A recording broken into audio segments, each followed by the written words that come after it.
እግር ኳስ ቆንጆ ጨዋታ የሚለውን ስያሜ ያገኘችው በእሱ ምክንያት ነው። ፔሌ በብዙዎች ዘንድ የምንጊዜ ምርጥ ተጫዋች ተብሎ የሚታመን እና 3 የዓለም ዋንጫዎችን በማንሳት ብቸኛው ሰው ነው። ዛሬ ስለ እግር ኳሱ ንጉስ ፔሌ የማታውቋቸውን 10 አስደናቂ እውነታዎች ይዘንላችሁ መጥተናል። ፔሌ በታሪክ 3 የዓለም ዋንጫዎችን በ1958፣ 1962 እና 1970 በማሸነፍ ብቸኛው ተጫዋች ነው። ይህ ክብረ ወሰን እስካሁን በማንም አልተሰበረም። በ1958 የዓለም ዋንጫ ላይ በ17 ዓመቱ ጎል በማስቆጠር በታሪክ ትንሹ ተጫዋች ሆኗል። በዚያው የዓለም ዋንጫ ፍጻሜ ላይም 2 ጎሎችን በማስቆጠር ብራዚልን ለድል አብቅቷል። ፔሌ የሚለው ስም በትክክል ምን ማለት እንደሆነ እሱ ራሱ አያውቀውም። ትክክለኛ ስሙ ኤድሰን ሲሆን ፔሌ የሚለውን ስም በልጅነቱ የሚወደውን አንድ ግብ ጠባቂ ስም ቢሌ መጥራት አቅቶት ፔሌ እያለ ሲጣራ በጓደኞቹ የወጣለት ቅጽል ስም ነው።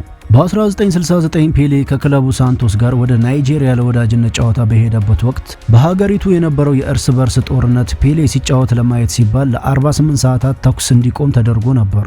ፔሌ በታሪኩ በ1363 ጨዋታዎች ላይ 1281 ጎሎችን በማስቆጠር በጊነስ ወርልድ ሪከርድስ ተመዝግቧል።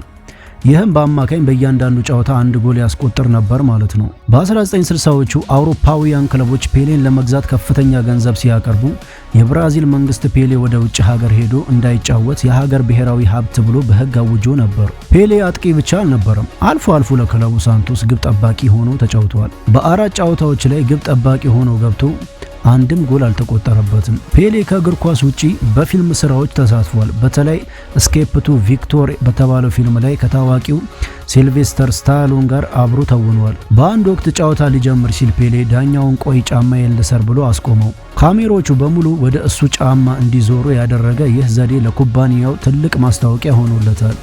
በ1950 ብራዚል በቤቷ የዓለም ዋንጫን ስትሸነፍ አባቱ ሲያለቅስ ያየው ፔሌ በወቅቱ የ9 ዓመት ልጅ ነበር። አታልቅስ አባባ፣ እኔ ላንተ የዓለም ዋንጫን አሸንፍልሃለሁ ብሎ ቃል ገብቶለት ነበር። በመጨረሻም 3 ጊዜ በማሸነፍ ቃሉን ጠብቋል።